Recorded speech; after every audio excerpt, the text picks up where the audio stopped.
Hello sa inyo mga kasari, another vlog. Ngayong araw na to, same ng damit pa rin. So, pangalawang vlog na natin ngayong araw ng linggo at naisip ko guys na mag-share sa inyo ng sari-sari store tips kung paano ko po napapanatiling maraming laman yung aking tindahan. So, madami po kasing namamangha, nagko-comment sila sa comment section na paano ko daw po nagagawa na madaming laman always yung aking paninda.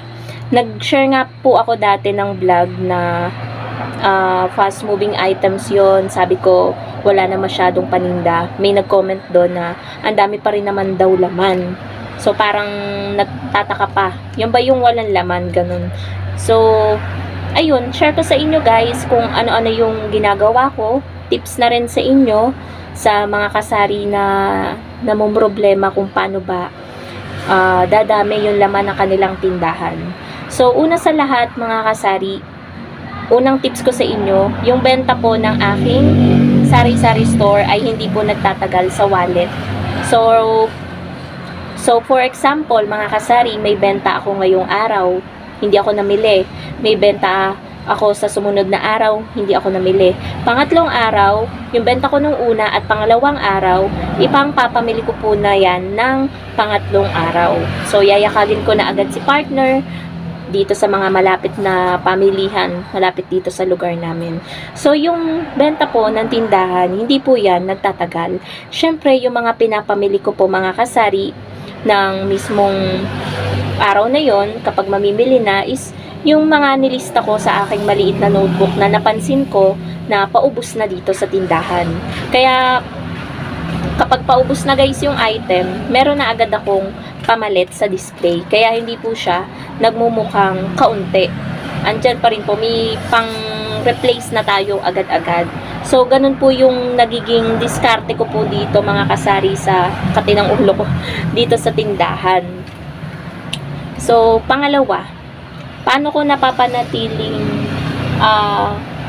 madaming laman pa rin yung aking tindahan? Maging observant lang po tayo. Yun yung pangalawa.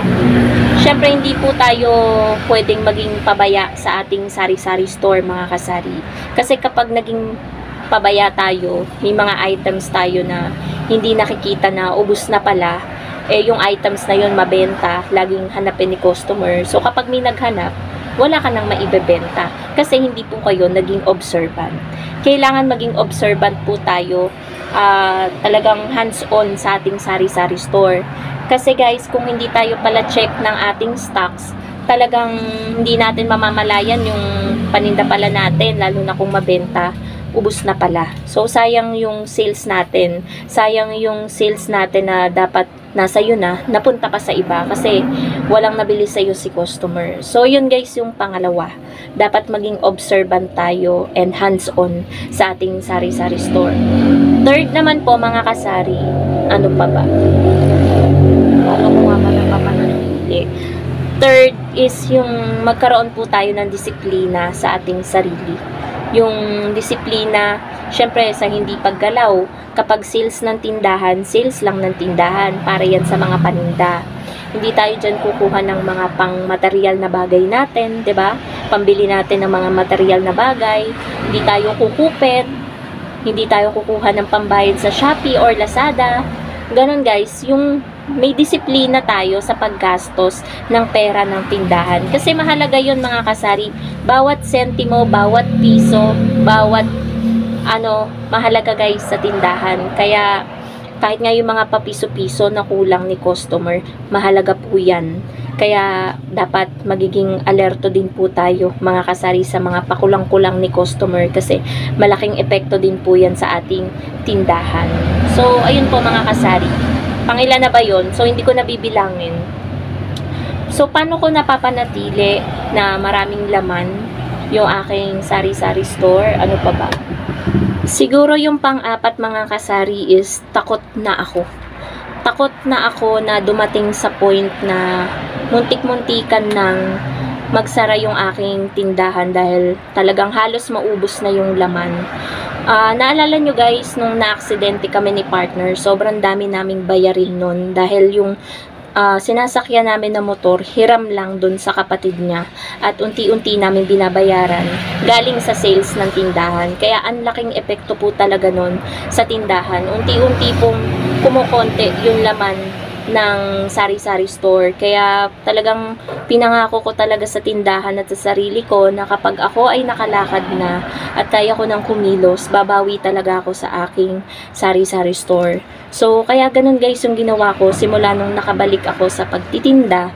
Talagang tinutukan kong maigi yung tindahan. Talagang bumawi ako hanggang sa magkalaman siya ulit. Talagang hinandle ko ng maayos yung sales ng ating tindahan. Ang sumunod naman po mga kasari is dapat mahal po natin yung ating sari-sari store. Kumbaga, tinuturing natin na parang anak, ganyan. Yung inaalagaan natin ng mabuti, ng maayos yung ating tindahan. Kaya ko siya napapanatiling maraming laman. Parang pinoprotektahan mo siya para hindi malugi, ganyan. So, sa anong paraan? Paraan na kung paano mo hinahandle yung mga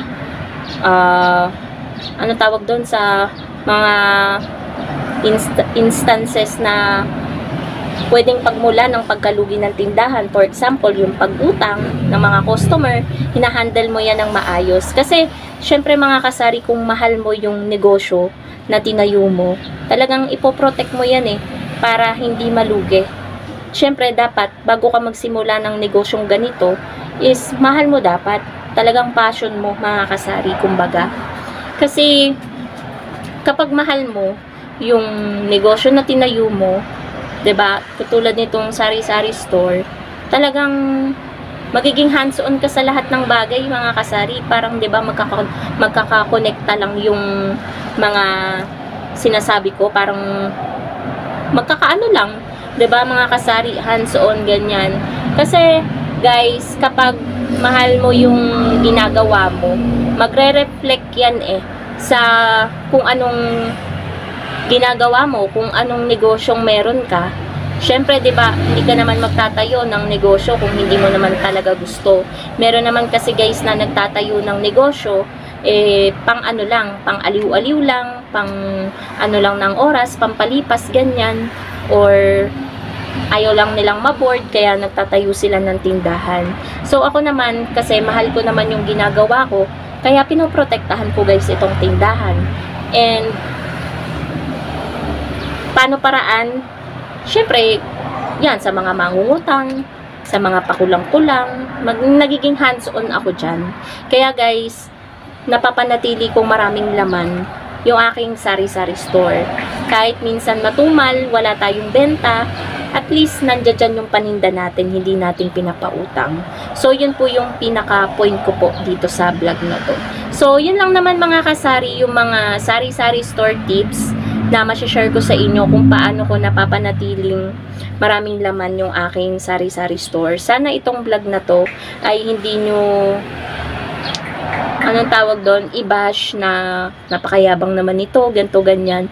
Sinishare ko lang mga kasari yung mga ginagawa ko dito sa tindahan. Syempre may mga nagtatanong, ayan, kaya nga tayo vlogger, small YouTuber, para makapag-share tayo ng mga pinagdadaanan natin at mga tips about sari-sari store. So yun lang naman mga kasari. Thank you so much for watching and happy selling po sa inyong lahat. Bye guys!